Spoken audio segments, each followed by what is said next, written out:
আধুনিক বিশ্বের সূচনা লগ্নে তিনটি শক্তিশালী ও সুপ্রতিষ্ঠিত সাম্রাজ্য মুসলিম বিশ্বের দেশগুলোকে শাসন করেছিল।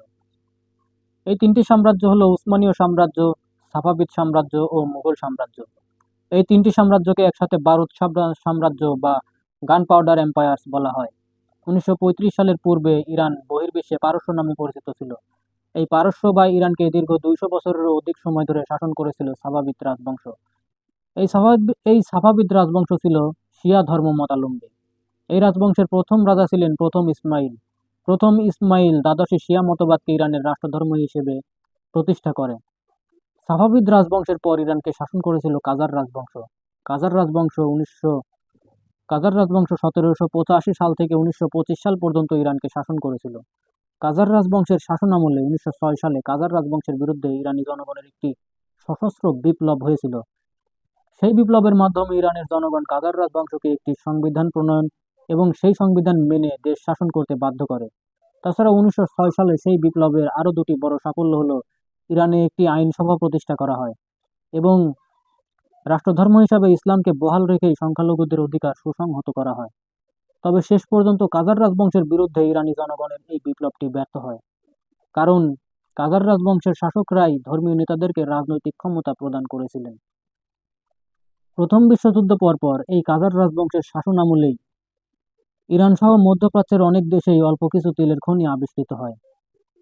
আর মধ্যপ্রাচ্যের এসব তেলের খনি দখল করার জন্য ব্রিটিশ, ফ্রান্স, আমেরিকা ইত্যাদি পশ্চিমা দেশগুলোর মধ্যে প্রতিযোগিতা শুরু হয়।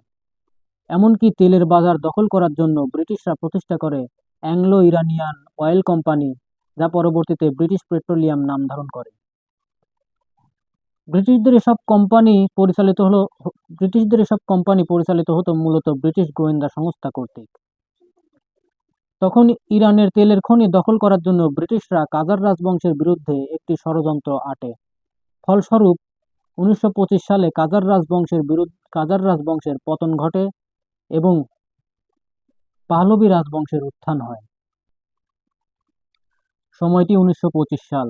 ইরানে তখন কাজার রাজবংশের শাসন চলছে। হঠাৎ ব্রিটিশ সহায়তায় সেখানে কাজার রাজবংশের বিরুদ্ধে একটি অভ্যুত্থান হলো। সেই অভ্যুত্থানে কাজার রাজবংশের শেষ শাহ আহমদ শাহ কাজারকে ক্ষমতাচ্যুত করা হলো।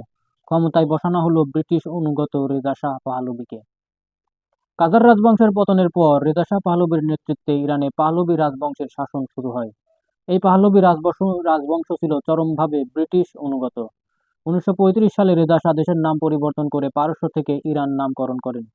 তিনি পশ্চিমাদের অনুকরণে ইরানকে একটি ধর্মীয় রাষ্ট্রের পরিবর্তে সেকুলার বা ধর্মনিরপেক্ষ রাষ্ট্রে পরিণত করার চেষ্টা করেন। এজন্য পশ্চিমারা তাকে ইরানের আতাতুর্ক বলে অভিহিত করেন। কিন্তু ইরানের উন্নয়নে তিনি তেমন কোনো ভূমিকা রাখতে পারেননি। অধিক পরিমাণে পশ্চিমাপন্থী ও সেকুলার মতাদর্শে বিশ্বাসী হওয়ার কারণে রেজা শাহ পাহলভীর প্রতি ইরানের জনগণ ও ধর্মীয় নেতারা অসন্তুষ্ট হতে থাকে। ফলস্বরূপ 1941 সালে রেজা শাহ পাহলভী পদত্যাগ করেন। তার পদত্যাগের পর ইরানকে শাসন করতে সিংহাসনে বসেন রেজা শাহ পাহলভী পুত্র মোহাম্মদ রেজা পাহলভী।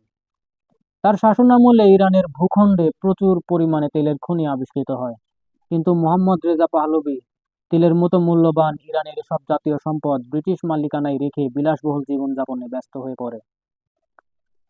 দ্বিতীয় বিশ্বযুদ্ধের পর তেল সম্পদ ইরানের প্রধান সম্পদের একটিতে পরিণত হয়। ইরানের ভূখণ্ডে এত এত তেলের খনি আবিষ্কারের মূলে ছিল ব্রিটিশ বিভিন্ন কোম্পানিগুলো। ফলস্বরূপ যত তেলের খনি আবিষ্কৃত হতো তার অধিকাংশের মালিকানা চলে যায় ব্রিটিশদের হাতে। বিনিময়ে ইরানের পাহলভী রাজবংশের শাসক গোষ্ঠীরাও ব্রিটিশদের থেকে প্রচুর পরিমাণে সুযোগ সুবিধা নিতে থাকে। মোহাম্মদ রেজা ও তার পরিবার অত্যন্ত বিলাসবহুল হয়ে ওঠে। তখন ইরানের এমন বেহাল পরিস্থিতিতে জনপ্রিয় এক রাজনৈতিক নেতার আবির্ভাব ঘটে। তার নাম মোহাম্মদ মোসাদ্দেক হোসেন। তিনি ছিলেন কিছুটা কমিউনিস্ট ভাবধারার। মোসাদ্দেক হোসেন মোহাম্মদ রেজার বিরুদ্ধে জনমত গঠন করতে চেষ্টা করেন। তার রাজনৈতিক প্রতিশ্রুতিগুলোর মধ্যে প্রধান প্রতিশ্রুতি ছিল ব্রিটিশ কোম্পানি থেকে তেলের মালিকানা মুক্তের মাধ্যমে তেল সম্পদ জাতীয়করণ করা। তার এমন জাতীয়তাবাদী ভাবধারা ইরানের জনগণকে খুব দ্রুত আকর্ষণ করে। ফলস্বরূপ পার্লামেন্ট নির্বাচনে বিপুল ভোটে জয়লাভের মাধ্যমে 1951 সালের 28 এপ্রিল ইরানের প্রধানমন্ত্রী হন মোহাম্মদ মোসাদ্দেক হোসেন।